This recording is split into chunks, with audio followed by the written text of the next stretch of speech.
Pokemon will bite, scratch, and quash, all for the sake of their trainers becoming champion.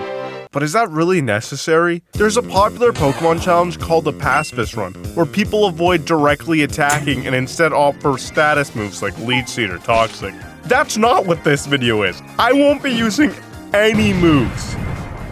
What does that mean for my starter choice? It doesn't matter at all. I'm gonna go so far as to not even show what starter I picked in this video because it does not matter. What's really important is this random antidote that enables the entire run. With it, I'm allowed to stall out my turns against Nemona so I can get past the first battle without ever using a move. After grabbing lunch, I'm forced to catch tutorial. I answer the void and feed a dragon a sandwich. Just like any other guy before me, I need to follow my, Jesus Christ. Inside the cave is this Houndoom battle. I wanted to beat this run without ever pressing the fight button, but it's the only way to trigger the cutscene. But no moves were used, so we're fine. Outside, Arvin shows up demanding custody of my pavement pounder. This is one of the toughest battles, due to him really not wanting this dog, which is lore accurate, but really time consuming. And afterwards, everyone is just disappointed in me, like even the guy who beat me. For a change of pace, I lose another battle. Unfortunately, this is not a can I beat the game by losing every battle video, so eventually I'm gonna have to win and grind some XP. This is normally remedied by battling, but you know, the title of the video you clicked on. I'm also not gonna do any auto battling. It doesn't use a move, but it just wouldn't fit the feel of the challenge. Meaning all the XP will be found on the ground or from catching Pokemon, which isn't too bad. For now. I nabbed some useful Pokemon. Usefulness comes down to stuff like abilities. Poison Point and Flame Body can afflict the enemy with a status, whittling them down. None of that really matters against Shroodle, because Fletchling doesn't get Flame Body, so after switching around to stall 74 turns and relying on Bonsly, the tank, I get to watch a Pokemon struggle to death for the first of many times. Before the second grunt, Nemona shows up to give me the Terror Orb. It's such a cool item for this challenge, opening up combos like turning a Pokemon with Volt Absorb into a normal type, completely walling Ionis Mismagius. That's not really gonna happen though, since activating Terror requires using a move. I think he's knocking things out with Poison Point ways too. With the region wide open, I can do the gym leaders in the level order, just like normal. I start the battle off with Intimidate Staravia to weaken her attack, then Wooper is there to poison her Pokemon, with the rest of the team taking hits until Katie goes down. Before Gym 2, I evolved my Fletchling and Wooper and caught the greatest Pokemon in this run, completely countering Brasius' lead Petalil. Its only attacking move is Mega Drain, which is hard countered by Gulpin's ability Liquid Ooze. Its only means to harm me is also the only means I have to harm it. Now I do cheat here and heal up, but also this was so hype and totally worth it. But also I'm not going to heal up in battle after this. Next is Smoliv, but like who cares? I really just need to know, is there anyone whose favorite Pokemon is Arboliva?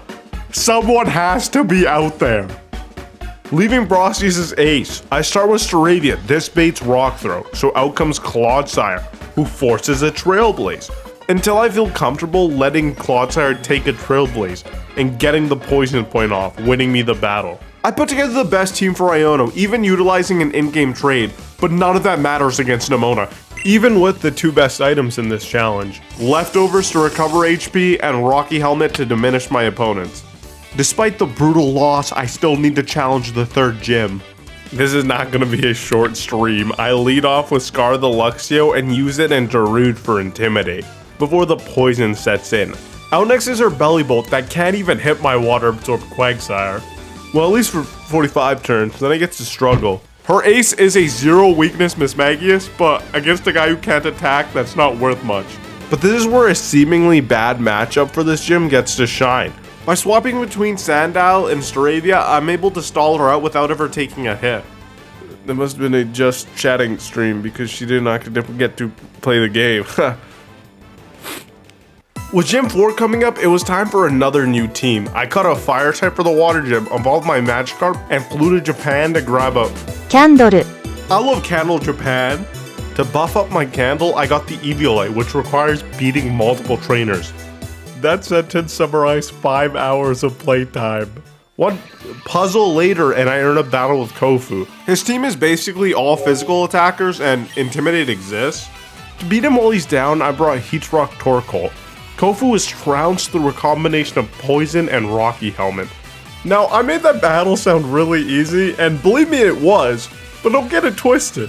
That took a lot of planning and even more prepping. For a fight where, ultimately, I have 2 choices every turn, and one of them is do nothing. For my battle with Larry, I bring some old reliable team members, but to start, I got my brand new Spiritomb that's level 49, which sounds crazy. But a level 1 Spiritomb could also have stalled out a Pokemon incapable of hitting it. His second Pokemon is equally powerless, but this time to Haunter due to its typing and ability Levitate. Last is Staraptor, who is actually capable of dealing damage, but fortunately for us, physical attacker equal bad. So Magcargo gets comfortable, takes some hits, the inevitable Burn and Rocky Helmet do all the work. This was just the appetizer, the main course, a battle against my rival Nemona. And for the first time in this video, I deal damage. But why stop there? I knock out her Lycanroc and her Gumi, and that's just the end of that's where I lose. I mean, come on, she's like the champ, guys. Like, you expect me to beat the champ? I have 5 gym badges. I can't beat the champ. With another loss, it was time for a change. I dyed my hair and grabbed hold of a holy cell phone. I would have worn a white outfit, but this was recorded before the Indigo disc came out. I entered Chansey catching hell for the first time, grinding my new team and nabbing one for myself. In this game, every time you successfully recatch a Pokemon, the crit capture animation plays. 3 shakes is so tilting 200 Chanseys in. Okay, so this is easily the toughest battle so far. Predicting what move the opponent is going to use is really easy. But when you double the number of Pokemon on the field, things don't always go according to plan. I have a double Intimidate lead, which leads into double Flame Body. This is where the one downside of Intimidate comes in. Banette is never going to use a physical move now, which means I have to wait for its Icy Winds to run out before it can go down. Also, the crowd gives her buffs, which becomes a really big problem. Her Mimikyu goes down, opening a spot for Houndstone, whose main attacking move takes up 2 turns, which feels out of place in such a fast-paced battle. Anyways, let's just skip 10 minutes into the future where both Orion's Pokemon activate my ability and are slowly dying. With Houndstone dropping first, this brings out her ace, Toxtricity. This Pokemon isn't just threatening due to it having multiple spread moves. She also gets a free Omni Boost for Terastallizing. Don't worry guys, I'll also get one with my Terra. My answer is stalling Toxtricity out with Blissey's insane HP and special defense stat. This was not the correct solution. Before this battle, I 6-0'd every gym, so losing this one didn't feel great, but that might have to do with this taking 45 minutes. In hopes of saving 5% or more of my sanity against this Gecko, I decided to shuffle in some new team members. I added a Palossand and a Chansey to my team. When Chansey and Blissey are on the field, that means Discharge or Hyper Voice are coming out.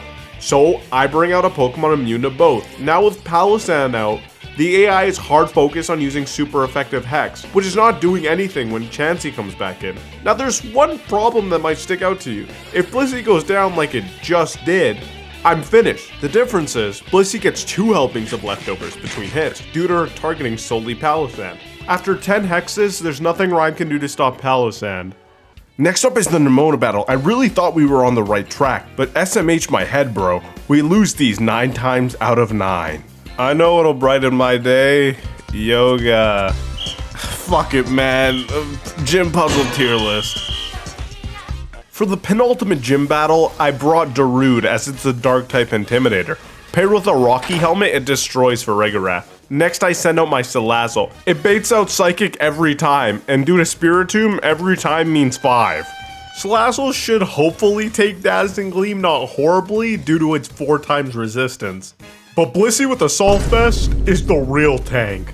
God of War eventually goes down, which lets me show off the best part about Blissey. Due to its incredible special defense and its awful regular defense, any mixed attacker is choosing to go physical, meaning I can beat them without stalling 70 plus turns. Unfortunately, I can't say the same for Florges, but I got Spiritomb for Psychic, Sliggoo eating Petal Blizzard, and Blissey plus Salazzle tank Moonblast. No time to celebrate because we're in the last gym battle, which begins with Frostmoth. This thing's only good stat is special attack, but that's all it needs here. Even with Chandelure and Arcanine, its blizzards do a lot, but after 5 of those, it's left with Bug Bust, which doesn't do nearly enough. Groossa's next 2 Pokemon are physical attackers. What are they gonna do? I have Water Tauros that resists all of their moves except for Earthquake, but switching in on that is what Staraptor does. Last up is Altaria. Notably, it's the first Pokemon I faced with 4 moves, which is naturally harder to plan for. To make things worse, they're all special. Fortunately, Steel resists all of them, and Tinkaton is even immune to one.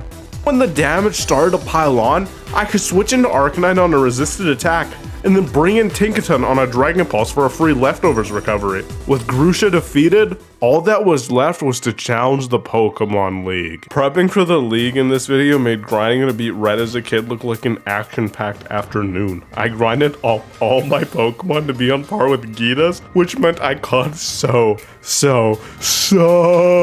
many Chanseys. I also had to grind money between catching sprees. Just horrible stuff. At least I finally decided to use the best possible Pokemon for this entire challenge.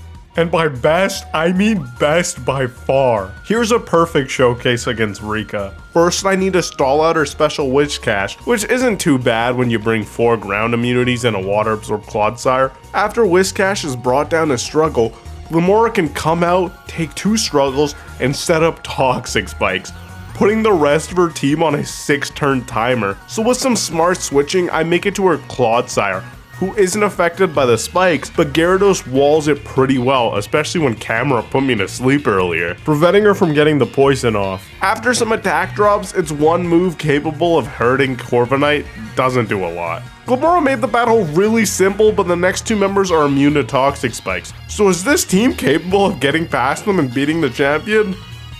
Maybe? I don't really have to worry about that since Scarlet and Violet lets you change your team between battles. Poppy leads Copperajah, which shouldn't be an issue, but it sets up Stealth Rock.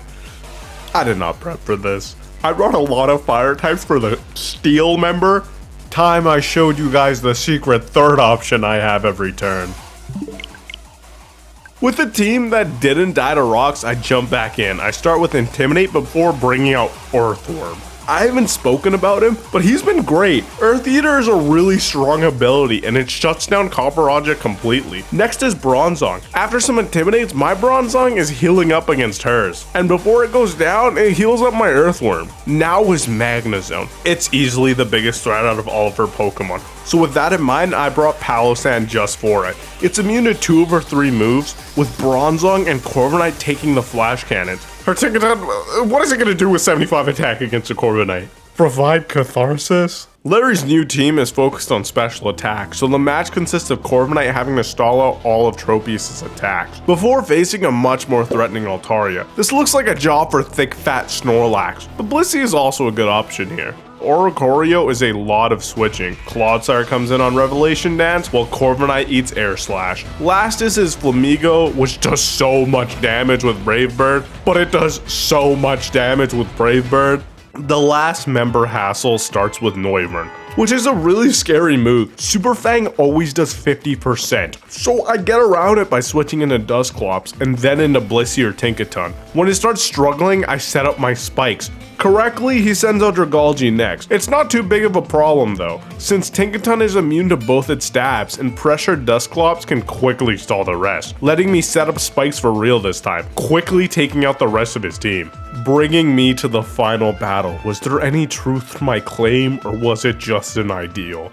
Let's see if this not attacking shtick can manage to make the Gita battle difficult. I stall out a Raspatha with Bronzong, but I do have to switch around since Lumina Crash lowers my stats, until it's time to show her how it's done, making use of Toxic Debris right away. Abalug is put on a 6-turn timer, but I make sure to finish it with Bronzong on the field to entice King Gambit, since it's only getting stronger, but after some Intimidate drops, it knocks out my Colossal, but also itself. Her next couple Pokemon go down to Poison, leaving her Glimmora. My best bet for this is Bronzong, but I need to get rid of its Terra Blast. They do a lot of damage, but after she runs out of those, there's not much she can do. And for the very last time, I watch a Pokemon struggle itself to death. making me the champion of peace. Even with that though, I felt like there was something missing. Someone who has beaten me over and over again. So I headed to Messagoza to battle Nemona. Yeah, that feels like the proper ending.